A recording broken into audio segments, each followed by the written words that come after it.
Good evening, Council. Good evening, everyone. We'll call the meeting to order. Joy, would you please call the roll? Hamilton. Yes. Rasmussen. Yes. Hammes. Yes. Hallie. Yes. Okay. Thank you. John. Rivalinsky. Yes.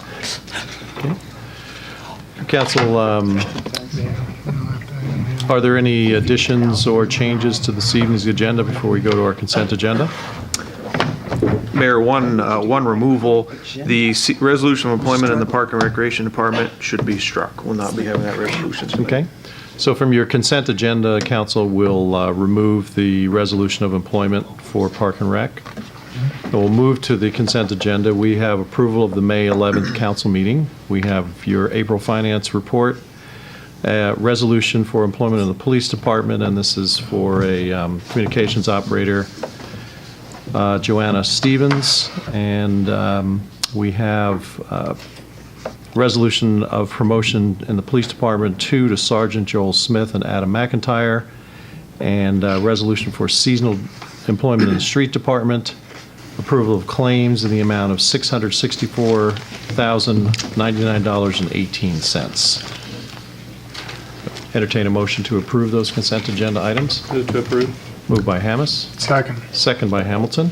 Please call the roll. Can I bring attention Sure. to one thing on the consent agenda? If everyone could just take a look at the April finance report. This is going to be part of the Environment Committee presentation later. If you look at the second to the last line item, solid waste fund, you see it's in parentheses. That means it's a negative balance of about $15,000.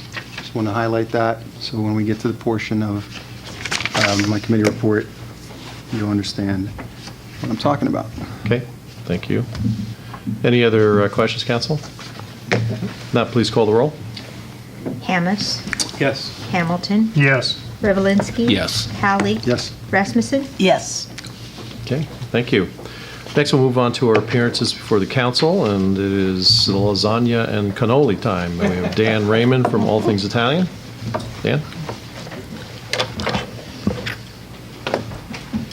Mayor Malloy, members of the City Council, and Police Chief Thomas.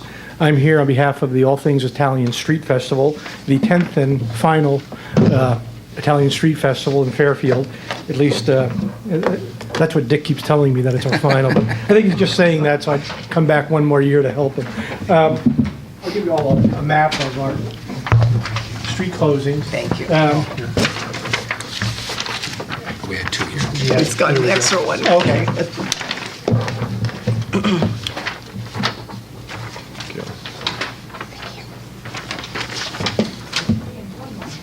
And I apologize, my printer ran out of one color ink, so it looks a little more monotone than it was supposed to. Thanks, sir.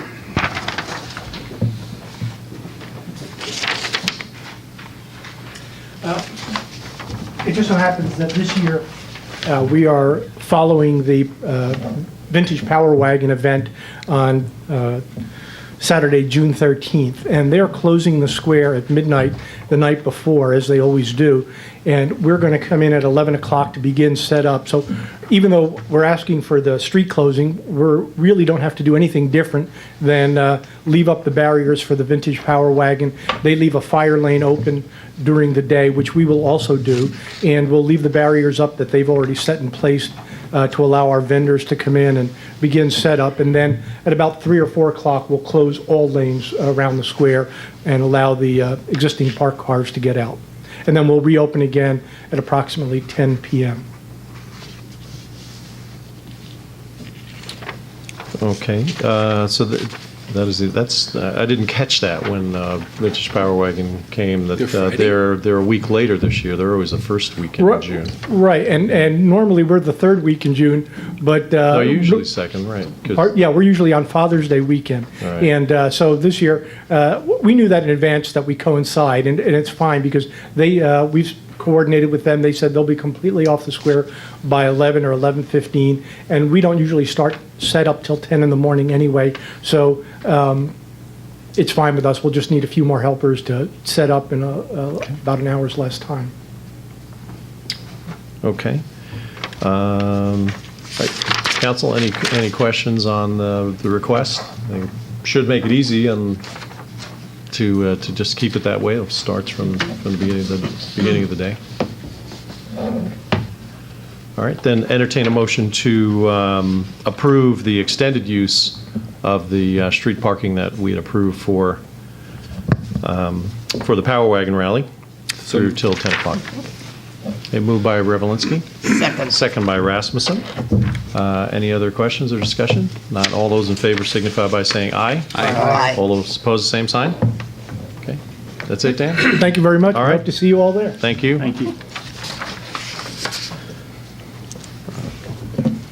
Next, council will move to our action items and ordinances. The first will be a resolution approving a tax abatement application for 1009 Prairie Lakes Drive. That's Brett and Bonnie Fredericks. That is for a garage. And everyone's reviewed the application. Any questions regarding that tax abatement request, residential tax abatement request? Okay. Not entertain a motion to approve. Move to approve. Moved by Hammes. Second by Hamilton. Any discussion? All those in favor signify by saying aye. Aye. All those opposed, the same sign.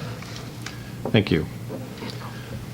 Next, council, as you know, at this time each year, we review our budget and amend what's changed between now and last July 1st. And I'll ask Joy to give us some highlights on what our amendment will be comprised of. For the first time in my career, we're lowering everything. Revenues are decreasing, expenditures are decreasing. And it just, what it is, it was just a difference in budgeting. I do budgeting one way, other city administrators do it a different way. And we went ahead and budgeted for all the SRF money to come in for the wastewater. That was like 22 million. And of course, it's not all going to come in at the same time. It didn't come in this fiscal year. We budgeted over 4 million for the donations for the Park and Rec facility. They're spread over 5 years. We budgeted $1 million because we were hoping the county would, on their bond referendum. That didn't pass. And then there were just various airport, fire. They anticipated they were getting grants, and then they did not. So we budgeted to receive that revenue, and we also budgeted to expend it, and we did neither. Okay. So that's the difference. Outside of that, Joy, just within our interdepartmental budget, is there anything No, that really changed very much? So No, from not our- really. The department heads really, really held the line this year. I didn't have to change anything on their budgets at all. It was just they did really well. They need to be commended. Great. Well, we'll commend Daryl because he came Yeah, up tonight, Daryl. so thank you very much, sir. Appreciate it. Anyway, no, that, of course, Oh, Chief that's... Thomas. Chief, I'm sorry, Chief. It was all Daryl.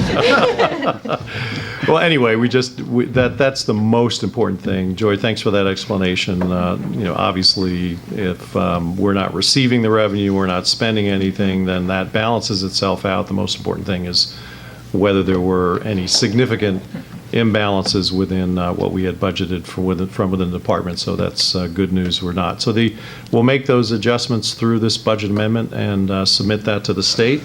Any questions, council? This is also a public hearing. I'll ask at this time if there is any public comment on the budget amendment. Okay, we'll close the public hearing and entertain a motion to approve the budget amendment.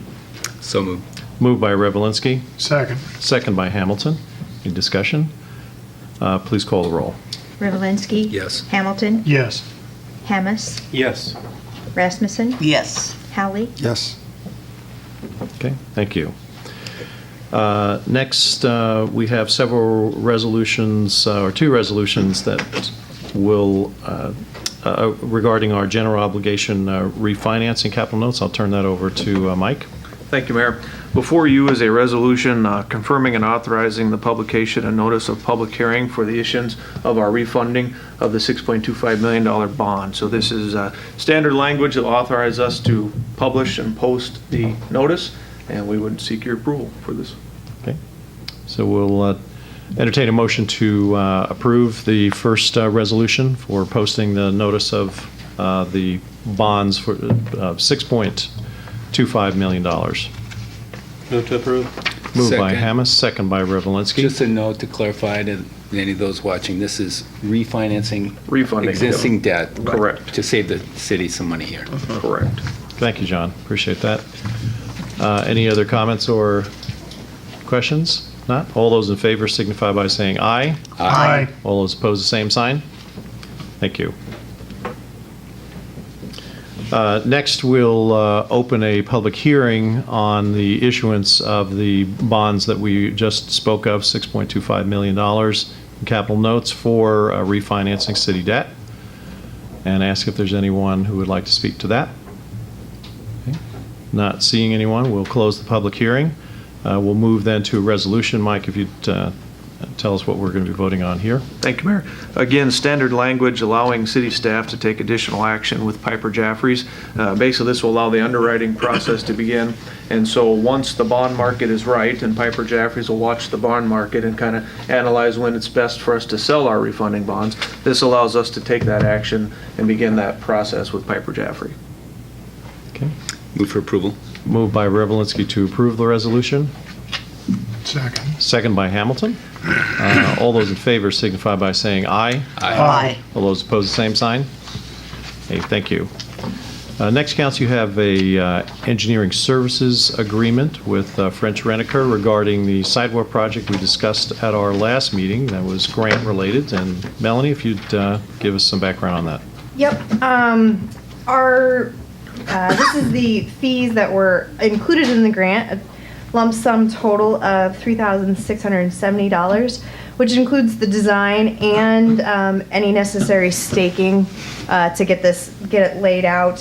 One thing I do want to point out is because of the scope of the project that we'll do a quotation package rather than a full bid package. But a few of the concrete contractors in the area would be interested in something small like this, we hope. Okay, thanks, Melanie. Again, this was budgeted within the grant. John, go ahead. Melanie, just refresh our memory about the grant, okay? This was a grant through Wellmark Foundation. Right. That took sidewalks from in between 6th and 7th on Jefferson. The sidewalk ends there, so we'd take it to 7th, cross 7th, work around that pole and the funny retaining wall at Power Wagon, and then work our way up to 9th and cross 9th Street as well. So it would also include some curb cuts and detectable warning panels at 7th and 9th. And The will the idea- grant cover this completely? Mm-hmm. Yeah. There's, I think actually we got that covered, right? Yes. There was the contingency. The project was budgeted at $27,000. The grant was for $25,000, but there was $4,000 in contingency. So. Great. Should cover it. And the idea here, John, is just to give kids and families a place to cross that's at an intersection where the cars stop rather than the middle of the road Right. on Washington. And I'll be going over the Sure. layout more with Michael and Daryl, but for everyone's information, the pole at 7th and Jefferson is not, cannot be moved. I talked to Alliant on Friday, so we will be creative in getting the sidewalk around that pole. People might have to get off their bike in order to get around that corner, but we'll make it work. Be safer than the street anyway. Yeah. Just one additional item, Mayor. For those watching at home and those in the room, we're looking at possibly a late July quote process, perhaps early August. Construction late this fall, sidewalk obviously ready for early next spring. That's sort of the time frame on this project. Okay, thank you. Great, thank you. All right, thank you, Melanie. Move then- to approve. Motion by Hallie to approve Second. the resolution, second by Revelinsky. All those in favor signify by saying aye. Aye. All those opposed, the same sign. All right, thank you. Next, Council, we have three similar items. This is providing a resolution of support for three development projects that are proposed within the city for an Iowa Economic Development Authority grant. And Mike, if you'll talk about those, maybe each of those projects. Sure, I can give a high-level overview, Mayor. Yeah. So these projects, they're applying for the workforce tax, state tax credits, and these projects are seeking, part of the application package, they need a local match of $1,000 per unit. the Iowa Economic Development Authority has certain minimums in terms of the scope of the work and that type of thing, a number of units that can be built. So the projects are looking for a resolution of support from the council, not necessarily guaranteeing how we're going to provide that local match, but saying that we support the project. We feel there's a need for additional housing projects in Fairfield. They will use this resolution as part of their application package where they'll seek tax credits through IEDA and which are awarded on a competitive basis. My understanding is there's $1 million of tax credits and several $100,000 of those have already been expended. So this is certainly a competitive process, but they are looking for the council's support on these projects. Can our contribution be in kind? Our contribution will need to be in the form of either cash or a tax abatement. Tax abatement? Right. Okay, which we do anyway. Right. Right. And we were looking it over, the eligibility requirements for the projects include that there's a development in a gray field or brown field. It would be repair or rehabilitation of dilapidated housing stock, upper story development, new construction in a green field, community of demonstrated workforce housing needs. So I think a couple of these projects are really going for that because we have recently done a housing study, we have demonstrated need.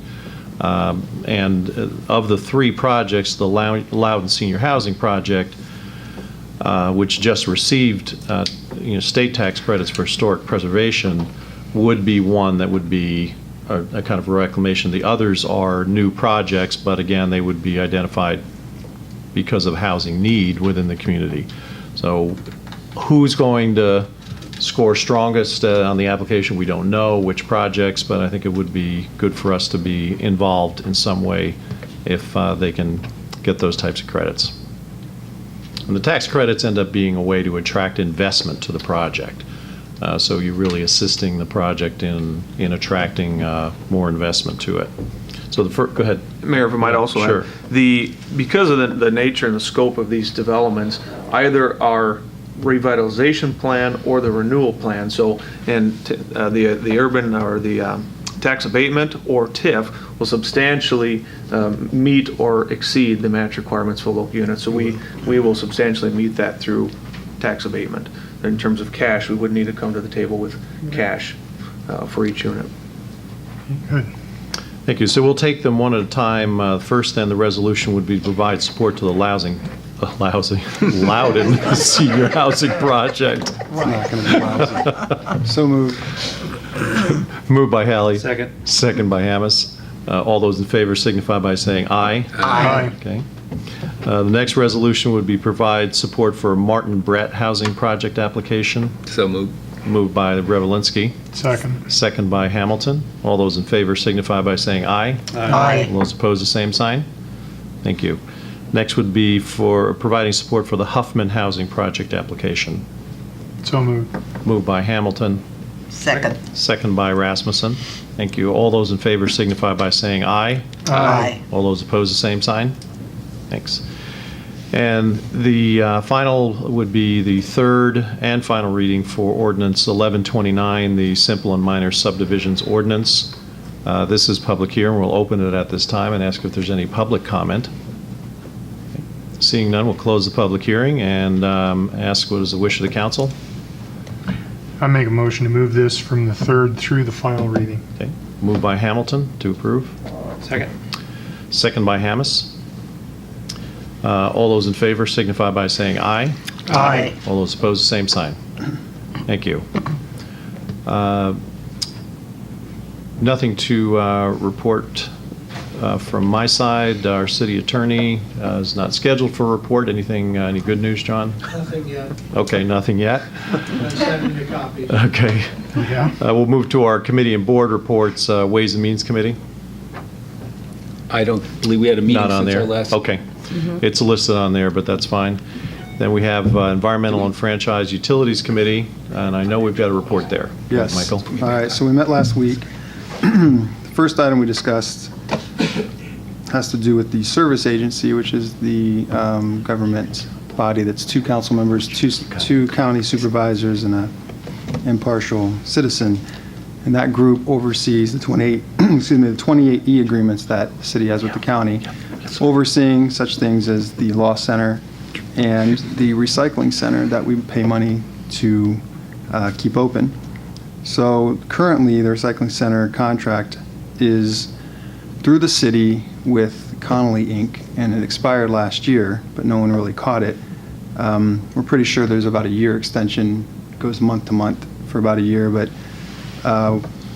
talking with the service agency last month or the month before about how we're dividing the fee currently, the city pays 60%, which comes to about $26,700 a year, and the county's paying 40%, or $17,800. I wasn't on the service agency at the time when that was decided, but since then, years ago, we've introduced single-stream recycling in the city, so the need for Fairfield citizens to use the center has gone down. The citizens in the unincorporated area of the county, they don't get curbside recycling, so they're really the ones who need it more. The county supervisors had acknowledged this fact, and they did seem somewhat open to the possibility of switching these percentages. Now, in terms of income that the city brings in to pay for this, the only income stream we have is a $3 a month charge to our commercial utility users, and that totals about $16,236 a year.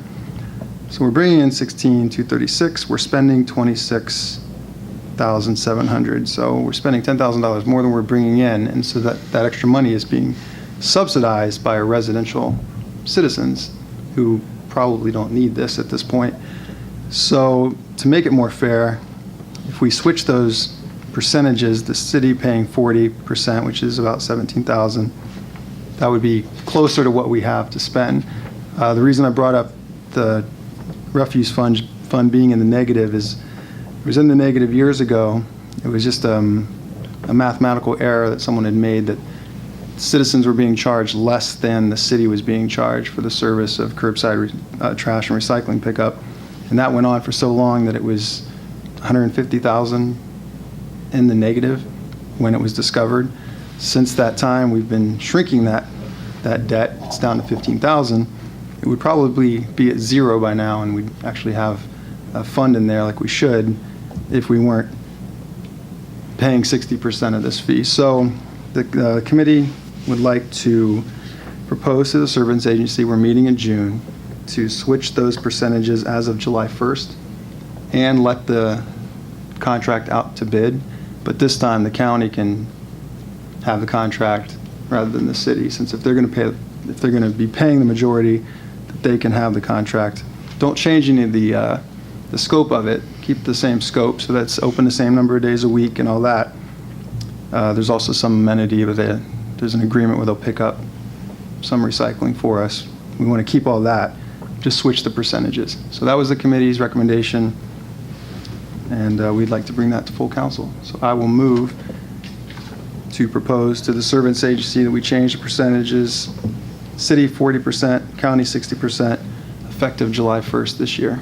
Second. Okay, moved by Hallie, second by Hammes. Any discussion, council? Michael, did this have in terms of when percentages were negotiated, is this kind of a carryover from the service agency, or was something newly negotiated when Connolly received this contract? Because this contract with Connolly isn't all that old. I mean, No. Because Waste Management had the Had it before recycling that. contract quite some Well, time before it that. was interesting. Waste Management requested the scope be changed somewhat, but then when the bids came in, it was kind of it didn't happen the way it should have. The bids weren't sealed, so Waste Management's bid was public Right. before Connolly Right, bid. And right. so,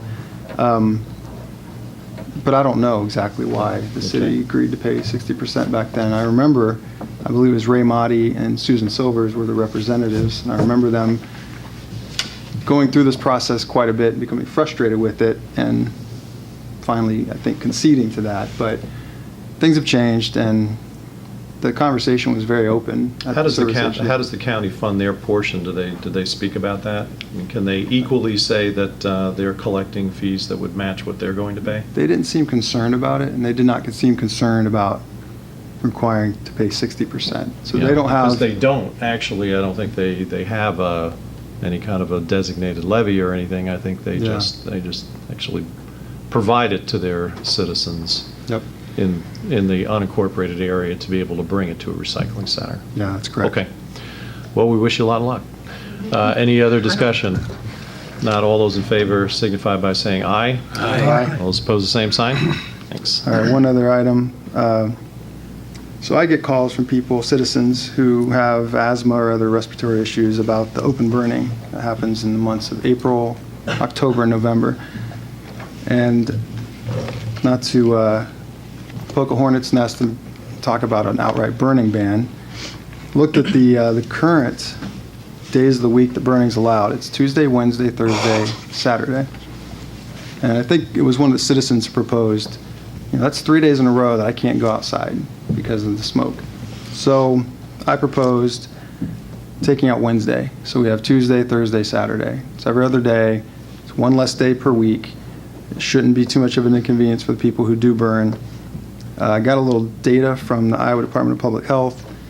Wasn't exactly a smoking gun, but it showed maybe there was some increase in asthma rates and people seeking hospitalization in the months of October and November. So I think this is kind of the least we can do for those citizens who have health issues related to the smoke.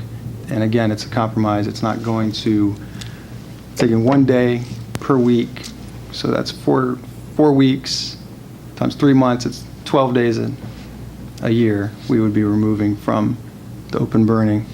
I talked to both the chiefs.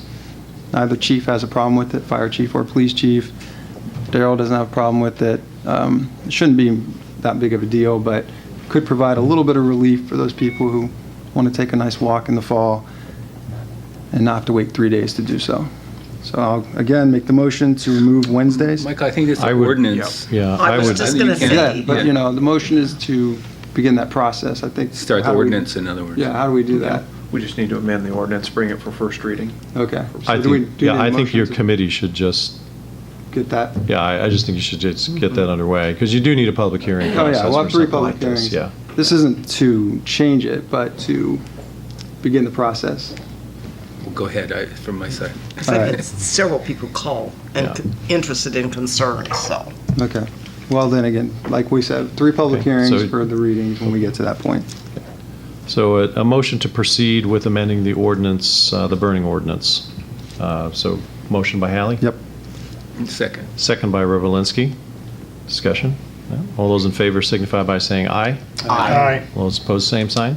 So Mike, should I work with you or John on getting that ready? We can, you, John, Rebecca, and I, we Okay. can all. So I've got the amend it. ordinance number and it's basically one word change. Shouldn't be too tough, Yeah. yeah. But there will be, just for the public, 3 public hearings before each reading, if anyone wants to come speak on either side of the issue. Is that everything, Michael? Yep. Okay, thank you. Mayor, We'll go back to Ways and Means. yeah, thank you. Actually, Ways and Means did meet since our last council meeting. We met right the day after the council meeting. That seems so long ago. I forgot about that. Also, it was really a work session. It was not there was no motions passed or anything. But what we did that time was we reviewed the financial policy manual that Mike has drawn up for us based on just a lot of research he's done. A really, really good job there, I thought. And we went through it point by point and just reviewed the different steps. Mike, if you want to give some highlights of it, that would be great, just to give people just a heads up of the kind of things we were reviewing. Sure, so we're reviewing, the first half, we reviewed several different things in terms of how we invest our money, how we spend our money, how we track what's being spent, how expenditures are processed in-house, that kind of thing. It was a lot of procedural, back-end, really processes that were in the first half of the section. The second half of the section will talk about boundaries we establish on TIF, in terms of, do we place a threshold on TIF investments? Do we not place a threshold? How do we achieve greater reserve balances and sort of a plan to get there and things of that nature? So there really is, it's a comprehensive approach on how we spend money in the city of Fairfield. And we're looking forward to the second part, which is really more the meat of it. We were doing more the little less what? Stuff we care about Yeah, more than- right. yeah. More administrative, just policies that are, anyway, so we're looking forward to the next meeting, and I don't think, did we set a date on it yet? June 8th, I believe. Oh, thanks, okay, good. All right. Very good. No, it is gratifying to see that going forward. And we've been talking about it for a number of years, so I'm glad to see this is coming together. Let's see. We'll move then to our administrative report. Mike? I've got a pool and gym update tonight, Mayor. The pool is really starting to take shape. If you've been along there or seen from the inside, from the indoor pool, it's really starting to look like quite a facility. This week, the umbrellas are going up, the picnic tables are in, and they've really started to paint a majority of the pool once the leak tests were complete. The last of the decking will hopefully be poured this week, contingent upon the rain, and the concession building is also scheduled to be finished this week. So once that's finished, we can begin to move our concessions equipment in there and get items set up. They will also lay sod this week, and we would encourage people that that sod, we cannot walk on that sod for 6 weeks. We need to water it properly and let it establish. So I'd like to get that out, that we'll have please stay off the grass signs in order to let our sod properly establish.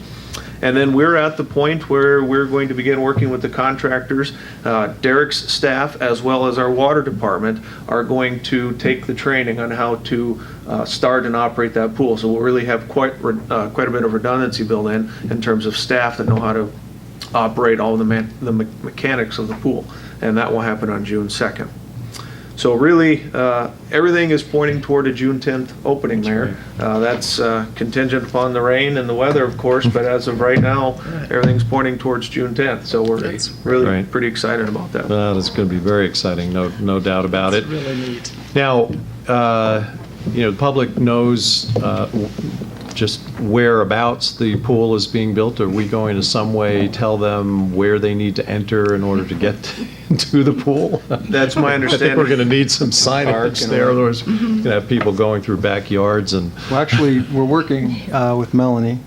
I guess I can talk about it, but you'd I'm like. still working on it. You're still working on I it, but don't know if I have we're trying to get it done before school ends, right? Right. We've taken Michael and I have worked together on we've taken the bikeway, walkway routes that were already established and then modified them for some of the construction that's going on this summer. So we're working on a map that can be put on the city website, given out at the rec center, given out at the school, to know some better ways of getting to the new rec center to the new pool. Like I said, 3rd Street, for example, is a bikeway, walkway, which is under construction this year, so I wouldn't recommend that right this year. But everybody will actually be entering through the building. Yes. Yeah. Yep. So, and I think that's something that's important for people to know.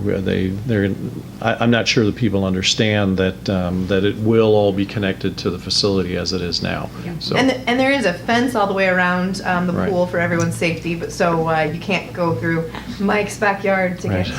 to the pool. right. Are you adjacent Okay. to it? Close. Close. Thank you, Melanie. I appreciate that. And then lastly, Mayor, on the gym, they're working on meeting grading requirements on the east side of the west side of the building. And because of the rain, they're really having issues meeting soil compaction requirements on Yeah. that side. So we continue to fight with Mother Nature there. On the east side of the building, the foundations have been poured, and that site is very much ready for work. And so we've had a change order. They're going to bring in some additional material to allow us to really kick-start the work there on the east side of the building. So we're bringing in some lime chips to facilitate that. It's a minor change order, but so we start to really see some progress happening on the east side. We're still fighting the clay and the wet mud on the west side. So Great. Thanks, Mike. you're welcome. Okay. Melanie, do you have a basketball update and skate park opening? I'm sure weather's Yes. holding things back there Yeah, too. The speech I had prepared is normally we're asking for everyone's cooperation at the end of the summer when the people's yards have been torn up all year. But I'm here to ask for the council and the public's understanding with the very, very wet, unusually wet May that we've had. Mike alluded to that the rec center, they're not able to work on the west side, and we've got projects throughout the city that literally no work is happening because of the wet soil conditions. Unfortunately, the basketball court is one of them that is just sitting there waiting for a week of dry weather. We do have some options that I'll talk with Mike and Derek tomorrow or Thursday, but and then we'll make an official decision on the opening.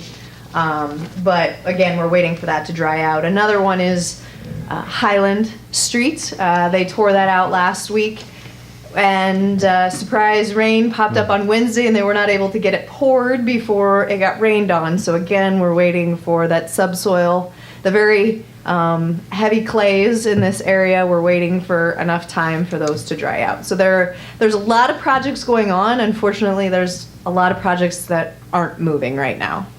So. Okay, appreciate that. The only other update I would like to point out is that we have some progress on the step 1 conveyance, which is the conveyance sewer from the treatment plant to Lamson Woods, roughly. So I'm hoping in the month of June we can start, or late June, early July, we'll start bidding that work. We've been in closed session regarding an easement, and that has started to work itself out, and we can at least proceed with a majority of the project for now. So, good news. And Melanie, a public hearing on step 1, early June? If we put it on file June 22nd, I would expect a public hearing your first meeting in July, assuming we can get all the plans finalized for your 22nd meeting to put them on file. I had Libertyville on my mind. Libertyville, we have a hearing. Oh, Libertyville. Early June. We do have a public hearing for the land acquisition on Libertyville Road, June 3rd at 7 p.m. Okay, thanks. Any other questions for Melanie at this time? All right, thank you. Thank you. I think that brings us to the end of our meeting. Council, we will adjourn to tomorrow evening, and that's at 6 p.m., and that's again at the Arts and Convention Center, same room we were in last week, to complete the process for our visioning and strategic plan. Entertain a motion to adjourn. Move to adjourn. Moved by Second. Hamilton, second by Revelinsky. All those in favor signify by saying aye. Aye. All those opposed, same sign. Meeting adjourned. City Councilman Michael Howie, just want to talk briefly about the sidewalk project we have coming up on Jefferson Avenue. It's paid for by a grant from the Wellmark Foundation, so that's a little kickback for our Blue Zones status. It will be completed this fall, so it won't be ready for this year. We will have a map of the proper routes for families and kids to take to get to the pool. Safety is the priority. We realize the location isn't as ideal as O.B. Nelson in terms of being away from traffic, but the little thought and a little care, we can get people to and from the pool safely this summer.